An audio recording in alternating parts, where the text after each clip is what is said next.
Bueno, buenas tardes a todos. Hoy la charla va a ser que tiene sobre el tema de introducción de especies exóticas. En este caso, la charla tiene el título de Tierra del Fuego versus castores, una problemática de la provincia. Así que, Fede, cuando quieras arrancar nomás. Bueno, ¿qué tal? Buenas noches, buenas tardes, depende de donde me estén viendo, escuchando, mejor dicho. Yo, más que nada, vengo a hablar de se está poniendo muy de moda, sobre todo este temita de los castores, allá en lo que es mi provincia, donde estoy residiendo en este momento. Así que, bueno, vamos a empezar. Como para arrancar, muchos no saben dónde está Tierra del Fuego. No sé si, Brunito, se ve el cursor. Si alguien me puede responder del otro lado. ¿Se ve que yo muevo el cursor o no? Hola. Sí, Bueno, sí. no importa. ¿Se ve? Ah, listo. Bueno, Tierra del Fuego es ese circulito amarillo que ven acá, este triangulito, ahí al fondo. Un poquito más de zoom. Vamos a tener lo que es la isla grande de Tierra del Fuego, Antártida e isla del Atlántico Sur. Así se llama más concretamente la provincia. Tiene un lado chileno, que es de la línea blanca hasta acá divisoria para la izquierda, y un lado argentino, que es este triangulito que ven acá. Tiene dos ciudades y un municipio, Río Grande, Tolwyn y Ushuaia. Río Grande es donde reside mi familia y yo. Esto es Tierra del Fuego, un paisaje típico, más lo que es llegando al sur, todo lo que es verde, sería todo el bosque fueguino que se le llama. Estos son los Andes. Fíjense que desaparece en esta parte, lo que es el continente. Ya cuando vamos llegando a la isla empiezan a aparecer de nuevo. Lagos, turba, toda esta zona que se ve acá, más clarita son turbas, los Andes, que no son tan altos como lo que es en la zona del continente, en Mendoza, Neuquén y todo eso. Este es un típico bosque fueguino, y lo que se ve acá es un camino, que se van a ver por todos lados, porque son los que se llevan a las estancias, que son vastas y gigantes, porque hay mucho espacio. Les cuento todo esto porque para que se vayan imaginando lo que va a suceder después, ¿no? Esto es Tierra del Fuego, todo sigue siendo Tierra del Fuego. Miren estos paisajes, son naturales. Estos son, lo que no les dije, son turbales naturales.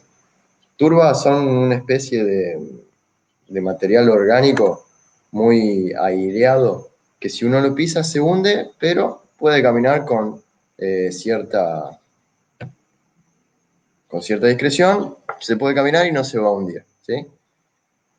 Esto también es Tierra del Fuego. Este es el Parque Nacional La Pataya, una parte, es muy grande, esta es una de las partes más lindas, estamos en otoño ahí. Esto es una foto propia mía, que la saqué en este verano cuando volví a mi casa, es Laguna La Esmeralda. Para llegar acá se tiene que caminar varios kilómetros. Fíjense lo lindo que es. Todo esto es una de las millones de lagunitas que hay. Se hace trekking, miren todas las personas que hay, todo muy lindo. Esto es Río Grande, la ciudad que yo estoy viviendo con mis viejos. Quédense con esta imagen, sobre todo lo de la trucha, capital internacional de la trucha, ¿no? Esta es una trucha gris, trucha arcoíris, no sé cuál de todas hay. Y esa es mi casa, como para que vean que no vivo en un iglú, ni que tengo un pingüino, ni que tengo una ballena, ni una foca criando en mi patio, que todos alguna vez me han preguntado, ¿sí? Bueno, vamos a lo que nos compete. Vamos a arrancar con especies que son propias de Tierra del Fuego, especies autóctonas. ¿Qué es autóctono? Una definición bien básica que nos daban en la primaria. Es una especie que pertenece a una región o a un ecosistema, y esa presencia de esa especie fue por causas naturales. O sea, que no hubo mano ni del hombre ni de la mujer para que eso llegue hasta ahí, ¿sí? De forma natural. ¿Cómo? Nuestro amigo acá, el guanaco. El guanaco está en casi toda la Argentina, si no toda, o en varias provincias. Es una especie autóctona, por ejemplo, argentina. Y fueguina, porque se vio que tienen menos altura que los que están más al norte. Bueno, variaciones genéticas. Esta es otra especie, una especie de carpintero gigante, que es el ave provincial de Tierra del Fuego. Estos son cauquenes, macho y hembra respectivamente. Un poco de aves marinas, el albatro de cabeza gris, que es chiquito, mediano, un poco más grande que lo que es una gaviota, casi todos conocen una gaviota, por eso no las quise poner. Y acá está el albatro gigante, que es el ave marina más grande del mundo, donde de ala a ala tiene una envergadura de 3 metros, 3 metros y medio pueden llegar a medir los machos, casi tan grande, si no tan grande como un cóndor. Se lo muestro porque forma parte de lo que es la bandera provincial. Esta línea blanca que ustedes ven en el medio representaría el albatros. Acá estaría la Cruz del Sur y lo naranja sería lo del fuego, ¿sí? Siguiendo con las aves marinas, estas que no vuelan, el pingüino de Magallanes. Si se acuerdan por qué Magallanes, si vuelvo para atrás, un toquecito. Esto que está acá, dividiendo lo que es el continente de la isla, se llama Estrecho de Magallanes. Por ahí pasó un señor, Don Magallanes, que pasó con su barco hace muchos años, y debido a eso se le puso el nombre a este pingüinito. Pingüino rey, que es un poco más chiquito al pingüino emperador. Si todos vieron Happy Feet, que se llama, la película, eran todos pingüinos emperadores. Estos son nacionales, únicamente están acá. Cada tanto, esporádicamente, se ven unos pingüinos emperadores, pero son muy raros de ver. Estos, no les dije, pero estos albatros son más que nada de la zona bien del sur de la isla, más que nada de las que son las islas, de la isla de Cabo de Horno, la Navarino, ¿sí? Isla de los Estados, que es esta que está acá, esta que está acá. Fíjense que no fui nunca a las Malvinas, chicos y chicas, no puedo llegar, no se ven desde ahí, es caro. Están más que nada en el sur estas aves, porque son, una vez que el albatros vuela desde que es bebé, no vuelve a tocar tierra, ¿sí? Únicamente toca tierra para depositar sus huevos, pero después nunca más. El único roedor que se conoce, que está en la provincia, es el tucutuco. No sé cómo decirlo, pero es muy parecido al cuis, es muy chiquitito. No debe de ir más de 30, 20 centímetros. El zorro colorado, o culpeo. Esta es una historia muy, muy, muy linda. Muy linda, en parte. Hace mucho tiempo, cuando Popper, que fue uno de los primeros que llegó a la isla a verla, más allá de que asesinó, mutiló y todo lo que conllevó a los nativos endémicos de la zona, vio que los Sherglam y los Yamanas, que eran los pueblos originarios de ahí, tenían unos perros que eran muy parecidos a los zorros. Casi todas las especies de perros domésticos que conocemos descienden, como ya sabemos, del lobo. Bueno, este era muy, muy parecido a este zorrito que se ve acá, con la particularidad de la cola bien grande y peluda, pero estos perros no servían para absolutamente nada. Cuando los llegaban a cazar, se veía que ladraban, eran totalmente desordenados, agarraban cualquier cosa menos la presa, pero se dio cuenta de que servían para una sola cosa. Calentaban a los bebés adentro de la choza que armaban, que era un tipo triángulo, un cono mejor dicho, más que un triángulo, y cuidaban a los bebés y con esa cola los envolvían. Esa era la única función del perro, ¿sí? El huillín, no muchos lo conocen, es patagónico. Lamentablemente está en peligro de extinción o está vulnerable o muy vulnerable. No sé mucho la terminología esa, no la estuve viendo con las publicaciones de capibara que iban subiendo. Es una muy linda, la verdad no tuve la oportunidad de verlo. y es una especie de nutria. Este es bastante particular, el carancho austral. Tiene la particularidad de además ser autóctono, es endémico de la provincia de Tierra del Fuego y de las Islas Malvinas. O sea, no se va a ver en ningún otro lado del mundo ni del país, ¿sí? Tampoco pude verlo. Capaz que lo vi y no me di cuenta, pero es un muy lindo dato eso. Un único pez, para Martín Barrasimov, si lo está viendo, se lo dedico. El puyén es un pececito muy chiquitito, no debe medir más de 10-15 centímetros, que lamentablemente está en peligro de extinción por cuestiones que le voy a contar un poquito más adelante. El único reptil que se pudo registrar es la lagartija magallánica, también un reptil no más de 30 centímetros, chiquitito, gordito, es medio arisco. Yo lo vi una vez tratando de pelear con un hurón. Son bastante peleadores y huidizos y lentos. Y vamos a hablar un poco de la flora nativa, más que nada de árboles, porque de árboles y lo más conocido, porque si no estaría hasta mañana y no es lo que quiero venir a hablar. La lenga, el árbol más grande, junto con el coihue, y el ñire, medio difícil de pronunciar, pero bueno, ahí tienen la palabra para el que lo quiera decir, ñire. Es un árbol, aunque parece un arbustito porque le salen ramas de todo lado y se hace una mata gigante que no podés ni distinguir. Imagínense tratar de pasar. Fíjense acá, en el cobibo, abajo del cobibo, ya pueden ver algo que es medio raro, ¿no? Todo lo que está por debajo, esto lo aprendí hace muy poco, gracias a mi amigo Facundo López, un licenciado en biología que se recibió hace poco, que es un amigo de toda la vida que estuve viviendo allá, me ayudó bastante con esto. Todo lo que reside debajo de un árbol se llama sotobosque, ¿sí? Todo lo que conforma un bosque y toda la flora, microflora le llaman ellos los biólogos, es un sotobosque. Que me decía que en 50 centímetros cuadrados puede haber hasta 10 especies distintas de plantas. El canelo magallánico, que de acá sale la pimienta.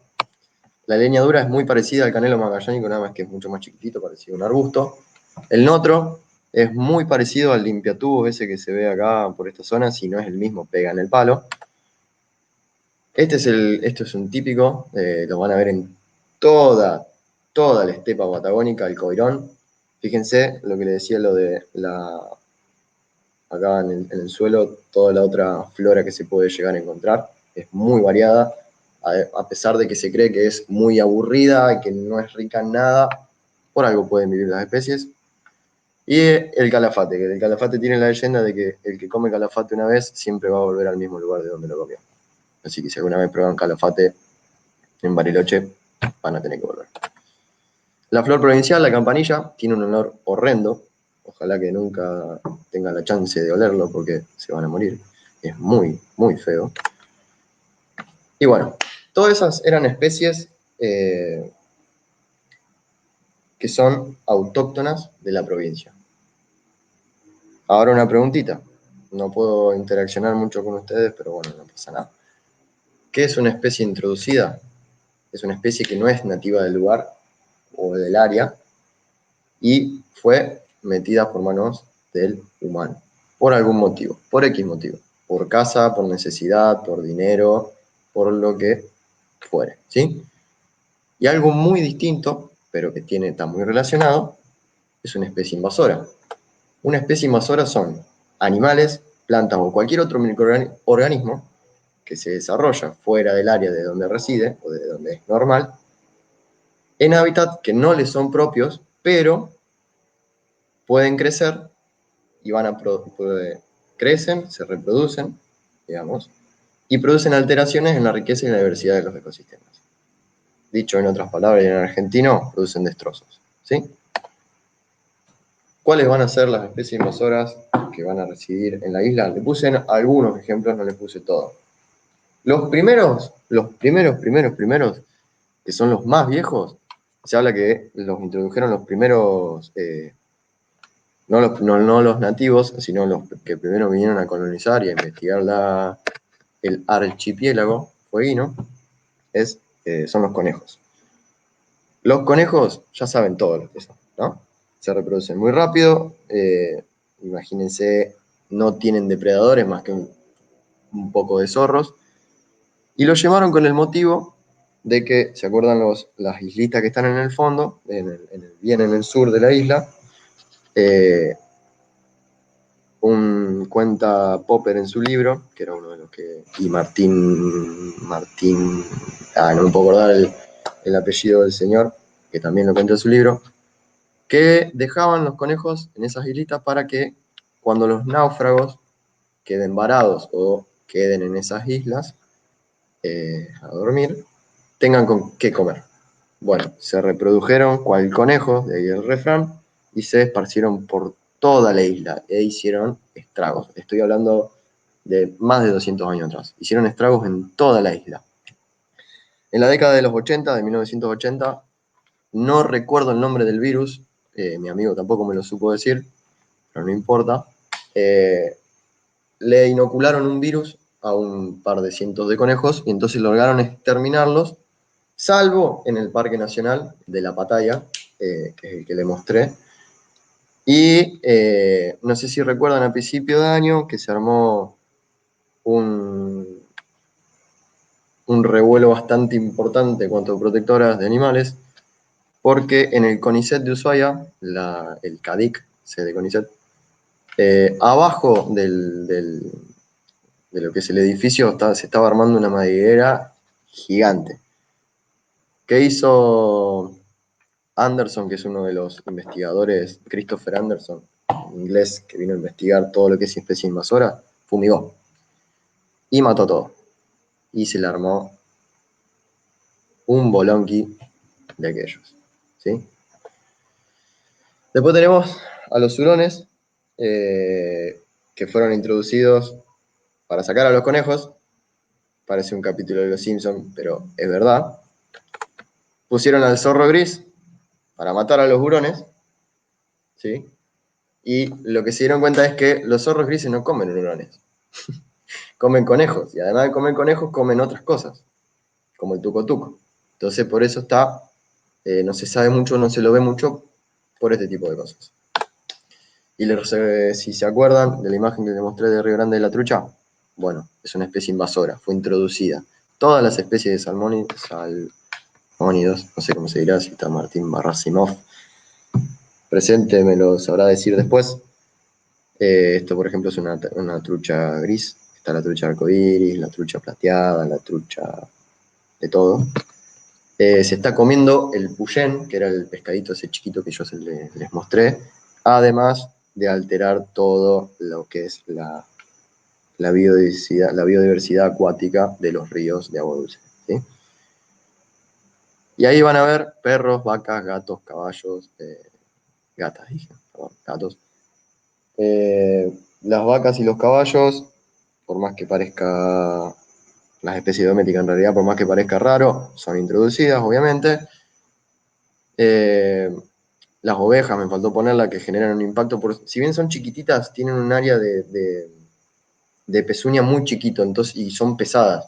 Son como un termotanque con patas. Entonces, cuando van pisoteando, imagínense que en la Patagonia hay de a 50.000, y son un montón. Imagínense cuando pisotean todos con esas pezuñas chiquititas, hacen mucho, mucho daño a lo que es el suelo. En cambio, la vaca, al tener mayor área de superficie de piso, no genera tanto daño y además no hay tantas vacas. Lo que sí pasó es que hay vacas y caballos salvajes, aunque ustedes no lo crean. Son bastante agresivas esas vacas. Si tienen la chance de ir algún día, les pido por favor que no se acerquen porque pueden llegar a estar heridos. El tema de los gatos, bueno, eso ya es de público conocimiento, que alteran mucho lo que es a las aves.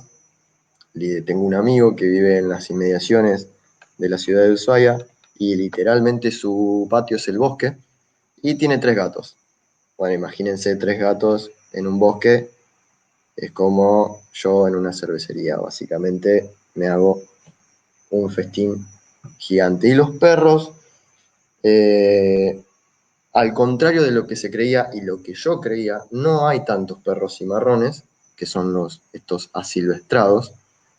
Mi amigo que sale todos los días a ver, a recorrer por temas de trabajo, todavía no vio ninguno. Entonces no se sabe realmente cuál es el impacto negativo o si se lo puede llegar a considerar una especie invasora como tal. No pongo el nombre de especie exótica porque ese es otro tema aparte. El que tenga ganas de charlar con esto o de esto, nos juntamos un día, comemos un asado y discutimos. Y por fin, del que vinimos a hablar, de Mister, con esa cara de maldito que tiene, el castor canadiensis, que ya es otra subespecie, ya no es la misma, genéticamente son distintos con el de Canadá. Estos bichitos van a ser conocidos y son conocidos mundialmente por su capacidad natural de construir diques en ríos, arroyos y hasta ahí en lagunas. En China creo que está la represa más grande del mundo. No les quiero mentir porque creo que medía algo de 10, 15 kilómetros. Es gigante. Y estos estanques que crean con los diques es porque bloquean la corriente de agua, ¿no? Y para la edificación de estas megaestructuras utilizan árboles. Entonces ya se pueden ir imaginando lo que es. Actúa como un ingeniero de ecosistema, me gusta mucho esa frase. El castor porque tiene la capacidad de cambiar la estructura y dinámica del ambiente que lo rodea. ¿Qué es un ingeniero en ecosistemas? De ecosistemas. Es un organismo que va a crear, modificar o mantener hábitats causando cambios biológicos y físicos que van a influir directamente sobre la disponibilidad de los recursos de otras especies. Quédense que es muy directo el cambio que hacen. La historia data del 46, de 1946. Se introdujeron 20 castores, o sea, 10 parejas, 10 machos y 10 hembras, y fue a causa de que en esa época se tenía el concepto de la relación humana con la naturaleza bajo los modelos de desarrollo y progreso, que era lo que regía políticamente en esa época. Por mera ignorancia, por falta de conocimiento, simplemente por no saber apreciar y valorar la biodiversidad nativa, se buscaba mejorar, entre comillas, el archipiélago de toda la provincia, a través de la reconstrucción de paisajes con especies de lo que sería el hemisferio norte, o sea, Estados Unidos, Canadá, Alaska, México, traían especies de todos lados. Por supuesto, todo esto fue con un valor económico, donde lamentablemente ocurrió lo inevitable. Estas especies desplazaron y siguen desplazando la flora y fauna autóctona, modificando drásticamente el ambiente e impactando directamente sobre el ecosistema. Tan así impacta que el castor fue y es el creador del cambio más notorio en cuanto a lo que es, ¿cómo decirlo?, a cuencas hidrográficas, fueguinas y obviamente los bosques en los últimos 10.000 años. O sea, desde la glaciación que no pasaba tal cambio. ¿Sí? Se cree que los bosques que talaron estos bichitos desde la década del 46 son unas 30.000 áreas afectadas. O sea, imagínense 30.000 hectáreas taladas por estos bichitos. Un castor en una hora puede talar 2 árboles de un diámetro considerable. Uno de esos chiquitos es un chicle para él, básicamente. Les tengo un pequeño video para que vean que no les miento. Díganme si se escucha bien, si no se escucha bien. Por la duda, Brunito, si estás ahí me podés decir si se escucha. Perón cumple.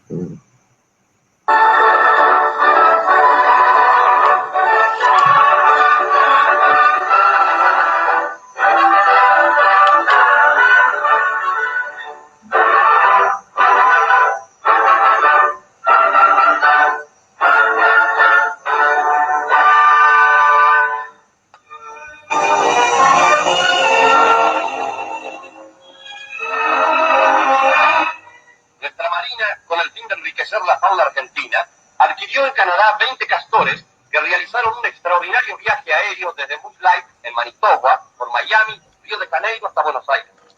Participaremos en parte de la aventura de estos valiosos ejemplares, en lo que se invirtió la suma de 120.000 pesos, 6.000 pesos cada uno. ¿Se dan cuenta? Presenciamos los detalles de su reembarque. Poco tiempo les queda ya de cautiverio. Su destino es Tierra del Fuego. Los realizan el viaje sin novedad, bajo la directa atención de quien los condujo desde su lejana patria.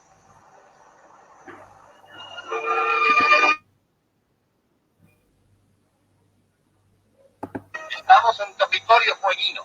Nos encaminamos ya directamente a la zona lacustre elegida para depositar la valiosa carga.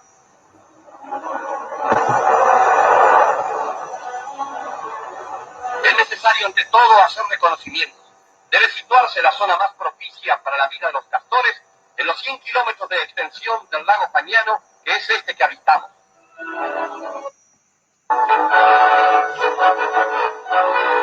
Recorremos el lago. Debe pensarse en la alimentación futura de los castores y buscar un sitio donde la encuentren cercana a las aguas que habiten. El lugar ya ha sido elegido.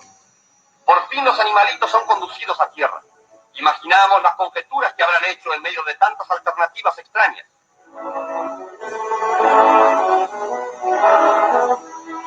Los castores se alimentan de cortezas y ramas de árboles que aquí encontrarán en abundancia. Es interesante destacar la fidelidad conyugal de estos animales. Contraen matrimonio una sola vez en su vida, y si la fatalidad los priva de la compañera elegida, no reinciden jamás. Viuditos llegan al final de sus días. Ya están en libertad, feliz y ansiada libertad. Ellos enriquecerán la fauna del lugar, como en un futuro próximo lo harán renos de South Georgia y otras especies animales para las que el clima de estos parajes es propicio.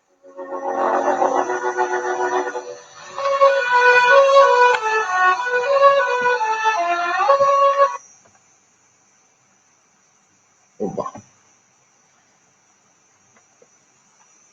Bueno, ustedes vieron ese videito con todo lo mal que decían en esa época. Compraron los bichos, viuditos llegan a la muerte, se alimentan de troncos y de corteza, nada. Es hermoso el video, es hermoso, pero un desastre. Lo que promovían era un papelón. Bueno, ¿qué es lo que pasa con el castor? ¿Qué problema produce? Al talar los árboles, esos, si se acuerdan que yo les dije, había turbas naturales, bueno, se hacen como lagunas muy parecidas a turbas, a lo que es alrededor de la castorera, que es en donde viven, así se llama el lugar donde residen.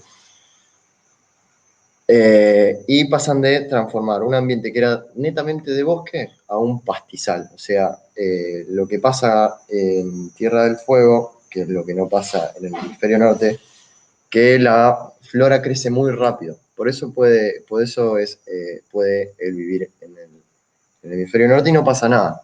No pasa nada. En realidad no tendría que pasar nada, pero con todo lo que está pasando, pasa algo. Lo que pasa con el bosque fueguino es que tiene una capacidad de recuperación muy, muy lenta. Entonces, ¿qué es lo que pasa? Se coloniza por otras especies de flora que no es autóctona, sino que es exótica, sino como por ejemplo el diente de león, esa chicoria fea que se ve.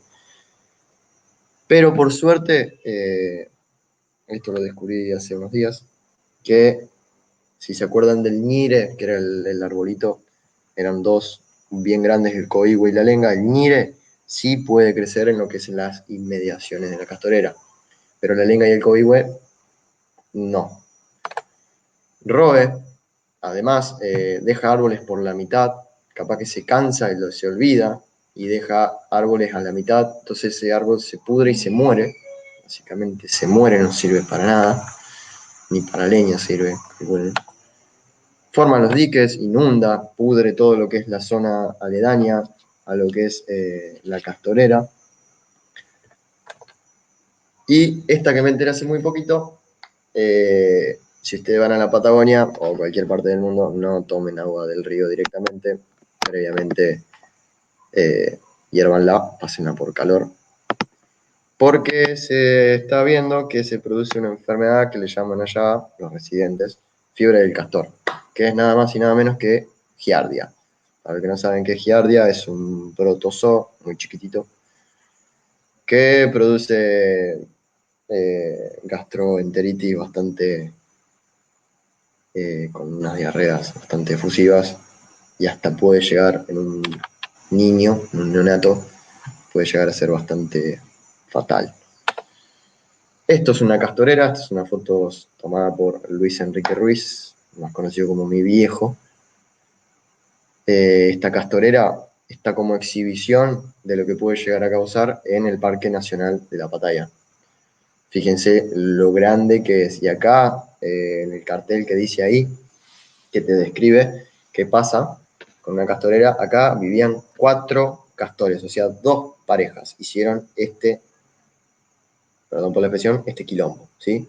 Fíjense, toda esta zona que está acá, que les dije, los pastizales, no son nativos de ahí, ante lo que se creía que sí, no lo son. Esta es la turba, que yo le digo una especie de turba, que yo tuve el desagrado de caerme en una de esas, donde casi no la cuento más, porque es como una arena movediza, por decirlo así. Más te moves, peor te hundís y encima 3 veces más líquida, no. Es muy feo. Todo esto es zona muerta, no sirve para nada. Fíjense los árboles que quedan, que yo les decía que quedan a medio de roer. No sirve de nada romper el dique porque esta zona ya está muerta, entonces todo lo podrido va a seguir el curso del río, va a pudrir todo lo otro, contaminar, entonces no vale la pena. Fíjense que yo les decía que solamente todo eso que ven ahí ustedes es ñire, que es el arbolito chiquito, entre comillas, ¿no? Pero como está solo, no tiene competición con los otros árboles, puede crecer mucho más. Esto es otra castorera, que era más nueva, por lo que se ve. Fíjense el tamaño que tiene esto. O sea, esto lo pueden hacer prácticamente en meses. Y es muy grande. A comparación de este que ya es. Fíjense la extensión que tiene. Esto es una castorera esquematizada, como es que viven. No se ve en ninguna de las otras imágenes. Bueno, no, se ve que no la pude, me olvidé de ponerla. Pero esta sería su casa, por así decirlo, donde ellos entran subacuáticamente, y ahí tienen. En una castorera pueden vivir hasta 6 parejas, es lo que se decía. Fíjense que este es un dibujo, pero es muy, muy cercano a la realidad. Fíjense las zonas aledañas, los bosques podridos, solamente se ve una especie de árbol, ¿sí? Esa es una vista aérea, no es muy buena la foto, pero miren esto. Esto que se ve acá es la turba que yo les decía, especie de turba. Uno entra ahí y se muere. Imagínense lo felices que están los ganaderos con los castores, ¿no? Imagínense si se cae un ganado ahí entero, mamita querida. Bueno, esto es lo que yo le decía, esto lo puedo hacer prácticamente en media hora. Tienen un poder para roer impresionante, tienen una fuerza, fíjense lo que es el bicho este, debe pesar unos 60, 50 kilos, un macho grande. Yo lo he visto y impresionan, fíjense el tamaño de la cola. Esto dudo que sea en Tierra del Fuego porque este árbol no me suena la corteza. Esto es lo que generalmente se hace cuando se los ve, cuando son medios así, que ya no se puede recuperar. Bueno, vamos a tratar de hacer algo. Vamos a tratar de desarmarlo, limpiarlo. Esa es la iniciativa que se tiene ahora. Y además de eso, una de las cosas que impuso el gobierno, o creó el gobierno mejor dicho, era que se puede cazar libremente. Se dieron cuenta que estaba haciendo destrozos y bueno, pagaban por cola unos $100 por cola, pero imagínense lo que es llegar a esto, ¿no? Miren, todo esto, todo lo que se ve es todo inundado, ¿sí? Y es lo que le digo yo, ese turbo. Es muy, muy, muy difícil llegar a una castorera, por eso pagaban también, pero no funcionó, dejó de funcionar al año porque mataban a los que estaban más cerca del camino y no servía para absolutamente nada. Bien, fíjense el daño que hizo este castor. Y miren, este es chiquitito, este debe ser un juvenil. Fíjense el daño que hace, es impresionante. Entonces, si tanto mal hacen, ¿por qué nadie hace nada? Básicamente, por esto. Esta foto la saqué yo. Esa es la primera represa que yo les mostré. Bueno, es esta. Esta es una chica de Francia. ¿Sí? Todo por turismo. Es un animal muy simpático. No es feo, es muy simpático. Vos lo ves y te da como ganas de cosita, digamos, muy tierno. Entonces, la factibilidad técnica de erradicar el castor y restaurar el ecosistema, también tienen que considerar el factor humano, porque para algunos, como ya dije, es un símbolo, ¿sí? Una oferta turista, un trabajo, viven de eso. Se ha hecho una encuesta a los residentes de la ciudad de Ushuaia en el 2011 o 12, no me acuerdo, donde le hacían la misma encuesta a profesionales que tienen que ver con el ámbito de todo lo que eran guardaparques, biólogos, naturalistas, etcétera, etcétera, etcétera, y a residentes de la ciudad de Ushuaia. Y decían que era más importante, erradicar a los castores, erradicar la deforestación o erradicar lo que es la contaminación industrial. Claramente, por conocimiento y viendo el impacto que genera y por conocer sobre el tema, todo lo que eran profesionales referidos a la biodiversidad contestaron que hay que erradicar el castor de inmediato, pero todos los residentes, un 10 a un 15% solo respondió que hay que erradicar el castor. Se hicieron unas, no quiero mentir, pero unas 20.000 encuestas a residentes. Solo el 10 al 15%, un número muy bajo de personas, solo consideraban que era muy importante erradicar el castor. Todos los demás contestaron deforestación, contaminación industrial, pesquera, etcétera, etcétera, etcétera. Entonces, nada más que por mero turismo, no es que lo erradican. ¿Por qué hace tantos destrozos? Está muy mal visto el castor y no la trucha, por ejemplo, que también produce dinero, es porque es activo. Algo que me olvidé de decirle muy importante, los trajeron a Tierra del Fuego los castores para la industria peletera, de pieles, para hacer pieles. Vieron que no era viable, se le escaparon todo a los castores y hicieron de la suya. ¿Sí? La trucha, por ejemplo, como se mantiene una pesca activa, si viene de pesca de evolución, hay muchos que se lo llevan, como en toda Argentina hay alguien que no sigue la regla. Entonces, eso mantiene de cierta manera la población de truchas, ¿sí? Medio equilibrada, por así decirlo. Más y más castoreras están por toda la isla. Yo me voy a cualquier lugar de punto de la isla, chiquita, grande, mediana, ancha, finita, hay castoreras. Hay castoreras. A tal punto que el centro de esquí se llama Cerro Castor. O sea, es imposible hacerle entender a la gente, imagínense a un turista que no entiende de la situación, hacerle entender que hay que sacar ese bicho de ahí.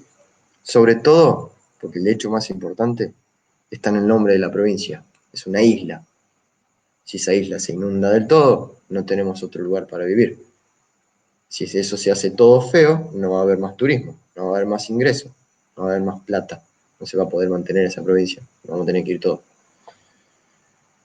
Y este es un señor, esta es una foto vieja, ¿no? Debe ser del fines del 90, principio de 2000, pero sigue estando el mismo salame, con un cartelito colgado que dice, no me mates, soy un tierno. Literalmente, esa no lo pude encontrar el cartel, pero literalmente yo fui este verano y decía eso, literalmente.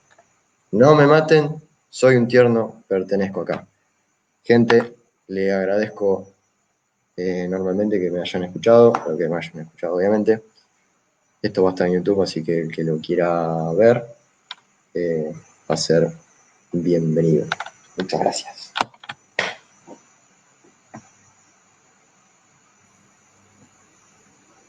Bueno, Fede, muchas gracias a vos, estuvo muy interesante la charla, Gracias. así que ya te agradezco de Dale, antemano del 10. y bueno, sí, va a quedar en nuestro canal de YouTube y Perfecto.